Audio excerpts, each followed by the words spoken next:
Okay, isang pangarang mga teknik at meron tayong isang smart TV ito na G-Tron. Yan, mga teknik.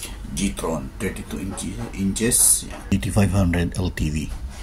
Smart TV mga teknik. Ang complaint nila is wala daw display pero may sound. So, tingnan natin. Baka backlight lang. Saksak na yung kanyang power. Kung makikita nyo, naka-indicator na dyan, yung red. Tingnan natin yung ilaw. Power on. Yan, nag-blow na yung kanyang LED. Tignan natin kung mayroong ayun mga teknik. Yan o, G-Tron. Ayun, may sound.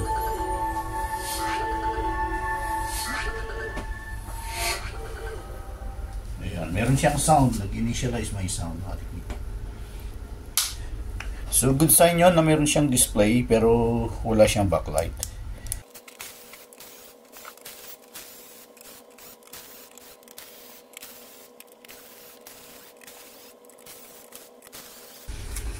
So, unang tingnan natin mga teknik, itong backlight. Tingnan natin itong backlight na ito. Unang-una check natin yung kanyang backlight. Ayan mga teknik. Ito yung ating backlight. Sukatan natin. Yung ating backlight tester. Importante ito. Tapos ito yung ating backlight. Plus minus. Tapos power on natin. Yan, 198. 306 volts. So, hindi siya nag-response mga teknik. Wala siyang response. Ibig sabihin, may problema yung ating backlight. Yan, kitang-kita mga teknik.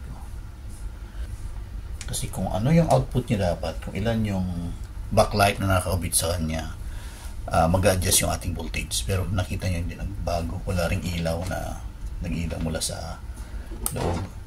So, backlight confirm mga teknik. So, tanggalin natin to lahat-lahat at buksan natin yung pinaka-backlight niya. So, medyo madugo to. Konting ingat.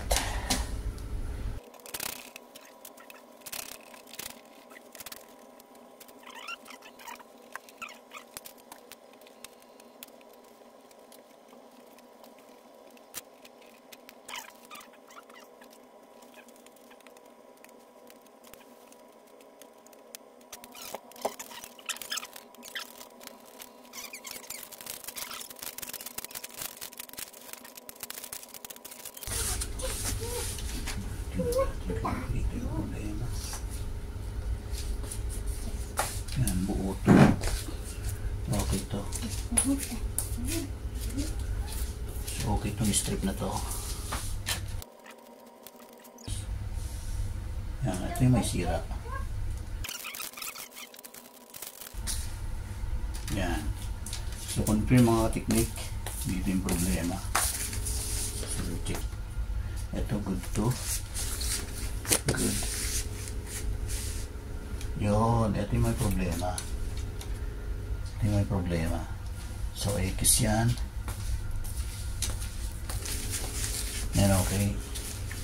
Tapos dito naman. Good.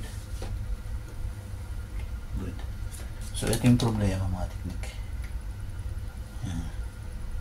Confirm. Yan, para malaman lang natin ang voltahe niya, mga teknik. Yan. Sukat lang tayo ng isa. Tulad yan. Yan na ito. 3 volts, mga teknik. Makikita natin ito. Kita ba? Makikita nyo dyan. Sa isang LED, 3 volts. Yan. 3 volts. So, 3 volts ang kailangan natin. So, dalawang klaseng LED kasi yan. May isang 6 volt, may isang 3 volts. Ang galing pa ng dito. Ilang volts to? 6 volts. 6 volts.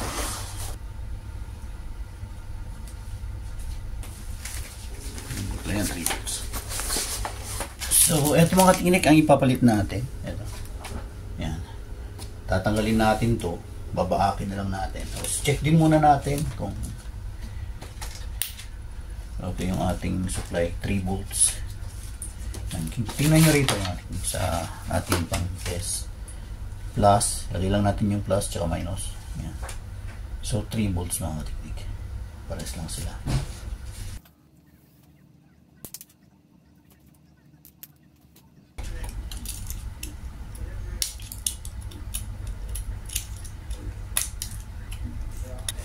Yan mga teknik. Siguraduhin nating maiwasan yung short circuit dyan bago natin nilagay ito.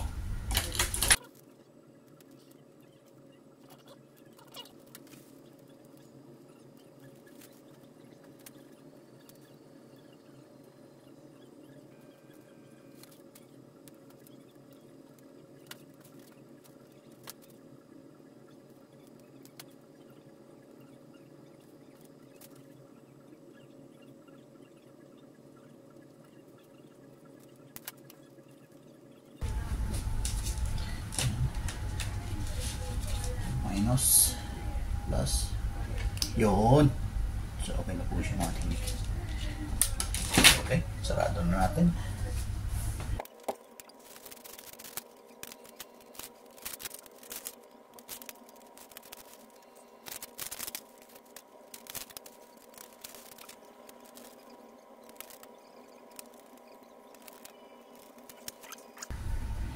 Okay, power on natin mga teknik.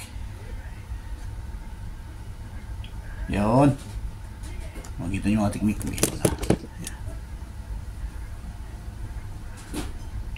Yan.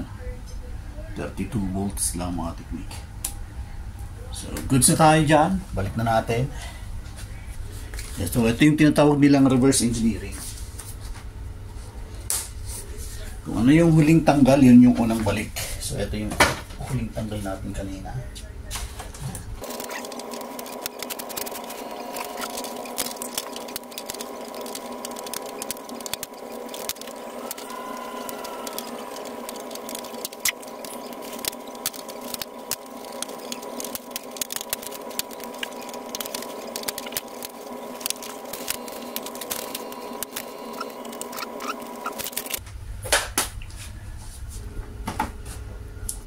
Power on.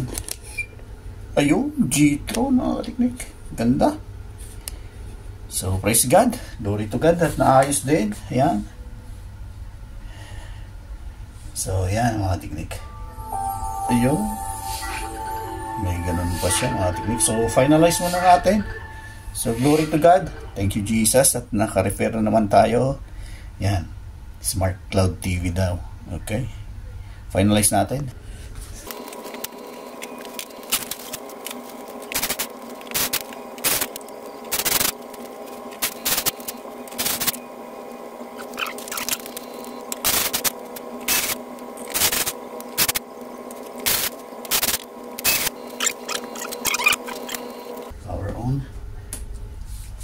Yun, G-Tron mga teknik.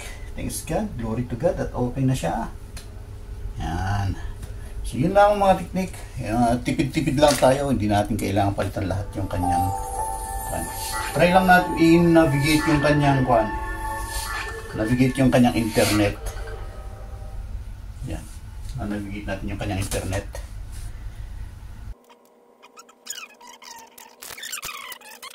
So yung kateknik, hanggang dito lang tayo. Try kong i-navigate yung kanyang setting through yung kanyang pinaka-keyboard. Pero hindi natin nakuha. Kailangan talaga ng remote. Ayan o. Yun. Ayan siya mga teknik. So yan yung kanyang pinaka-menu. So yan, hanggang dito lang tayo mga teknik. Yan. Hindi ko siya may connect sa network. Yan. Wala siyang kan. Kasi wala tayong remote. Napakahirap i-navigate. Okay. Hindi ko na matyaga. Kaya naman siguro pero hindi ko naman siya matyaga. So thank you Jesus at naka-repair naman tayo ng ganito. More power and God bless.